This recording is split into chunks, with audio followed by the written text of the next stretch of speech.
குமரி மாவட்டம் கோதை ஆற்றில் முதலைகள் இருப்பது போல அவ்வப்போது வெளிவரும் வீடியோக்களால் மக்கள் வீதியில் உள்ளனர். கடந்த 29ஆம் தேதி வெளிவந்த வீடியோவில் தோட்டவாரம் பகுதியில் முதலை ஒன்று பாறையில் இருந்து இறங்கி செல்வது போல காட்சி இடம்பெற்றிருந்தது. தற்போது உறைநீர் கிணற்றின் மீது முதலை படுத்திருப்பது போன்று புதிய வீடியோ வெளியாகி கோதை ஆற்றில் குளிக்க வருவோரை அதிர்ச்சியில் ஆழ்த்தியுள்ளது.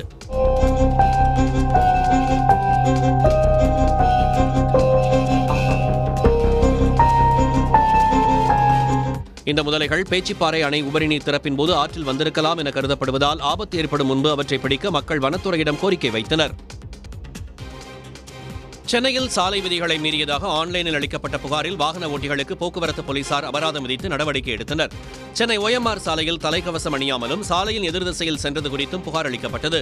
இதுபோல மினி சரக்கு வாகனம் எதிர்திசையில் சென்றது குறித்து வீடியோ மூலம் புகார் பதிவு செய்யப்பட்டது. அதன் பேரில் 2 வாகன ஓட்டிகளுக்கு சாலை விதிகளை மீறிய புகாரில் தலா 500 ரூபாய் அபராதம் விதித்து நடவடிக்கை எடுக்கப்பட்டதாக சென்னை போக்குவரத்து போலீசாரின் சமூக வலைதளத்தில் பதிவு செய்யப்பட்டுள்ளது. திருவண்ணாமலை மாவட்டம் போலூரில் நேரடி நெல் கொள்முதல் நிலையங்களை திறக்க வலியுறுத்தி கபடி விளையாடி நூதன முறையில் விவசாயிகள் சங்கத்தினர் ஆர்ப்பாட்டத்தில் ஈடுபட்டனர்.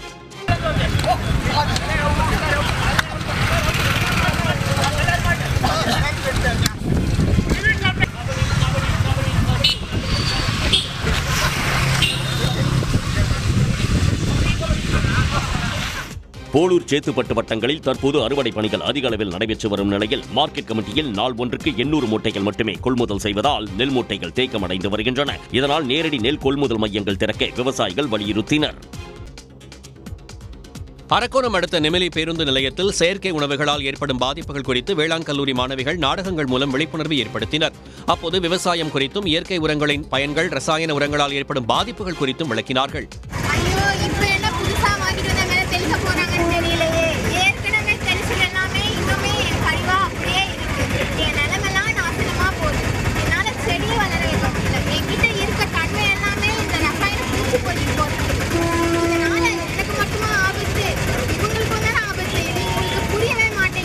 கிராமப்புற விவசாய பணி ஆய்வு திட்டத்தின் கீழ் 1 மாதம் விவசாயிகளுடன் இணைந்து பணியாற்றி இயற்கை உரங்கள் குறித்து முழுமையாக தெரிந்து கொண்டனர். ஸ்ரீரங்கம் ரங்கநாதர் கோயிலில் வைகுண்ட ஏகாதசி 48ஆம் நாள் விழாவில் நம்பெருமாள் தங்க குதிரையில் எழுந்தருளிய திருமங்கை மன்னன் வேடுவரி உற்சவம் நடைபெற்றது. இதையொட்டி நம்பெருமாள் சந்தனு மண்டபத்திலிருந்து தங்க குதிரை வாகனத்தில் எழுந்தருளி பக்தர்கள் வெள்ளத்தில் தீவினைகளை வேட்டையாடினார்.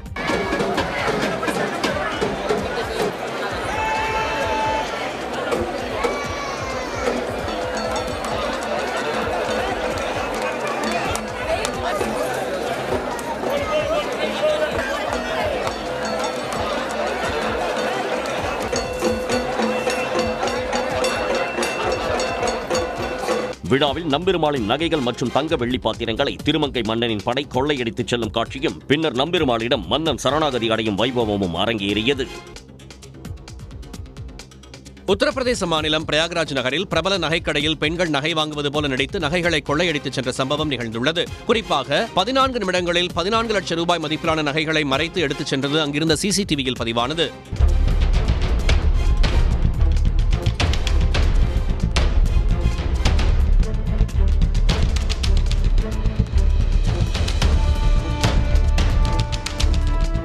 CCTV காட்சிகள் அடிப்படையில் போலீசார் விசாரணை நடத்தி வருகின்றனர்.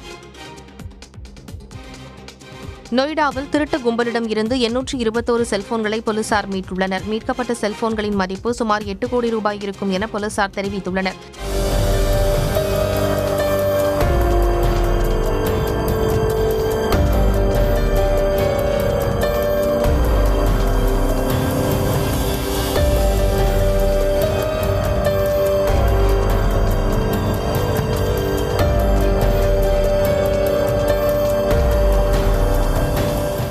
இந்த திருட்டில் ஈடுபட்ட 8 பேர் கொண்ட கும்பலை போலீசார் கைது செய்துள்ளனர்.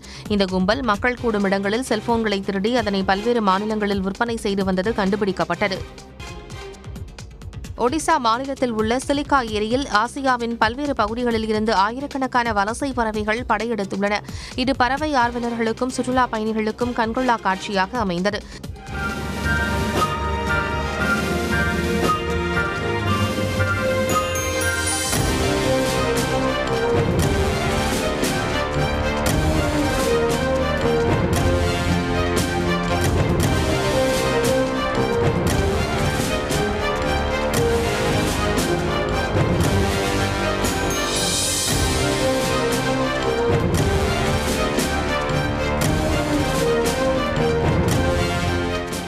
வலசை வந்த பறவைகளை பறவை ஆர்வலர்கள் புகைப்படங்கள் எடுத்து மகிழ்ச்சி அடைந்தனர். படகு சவாரியில் பறவைகள் அருகே சென்றும் சுற்றுலா பயணிகள் கண்டு ரசிக்கின்றனர். திண்டுக்கல் மாவட்டம் வேடச்சந்தூர் ஆத்துமேடு பேருந்து நிறுத்தத்தில் முதியவரிடம் செல்போனை திருடிய நபரிடமிருந்து செல்போன் மீட்கப்பட்டது. சற்று கண் அயர்ந்த முதியவரிடமிருந்து அந்த நபர் செல்போனை திருடியதாக தெரிகிறது. திடீரென விழித்துக் கொண்ட முதியவர் அந்த நபரிடம்தான் செல்போன் இருக்க வேண்டும் என விசாரித்த போது கைகலப்பு ஏற்பட்டது.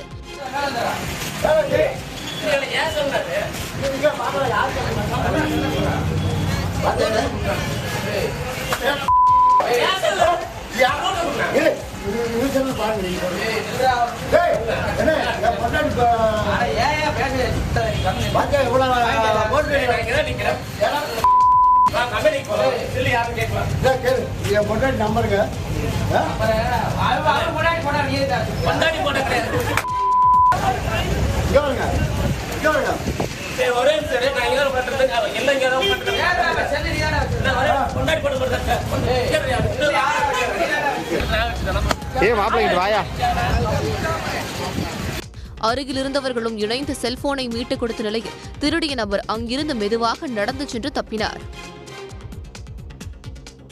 செங்கல்பட்டு மாவட்டம் காட்டாங்குளத்தூரில் 3000 மாணவர்கள் இணைந்து வந்தே மாதரம் என்ற சொல்லின் வடிவில் நின்று சாதனை படைத்தனர். வந்தே மாதரம் பாடலின் 150வது ஆண்டு கொண்டாட்டத்தை முன்னிட்டு தனியார் பல்கலைக்கழக வளாகத்தில் இந்த நிகழ்வு நடைபெற்றது.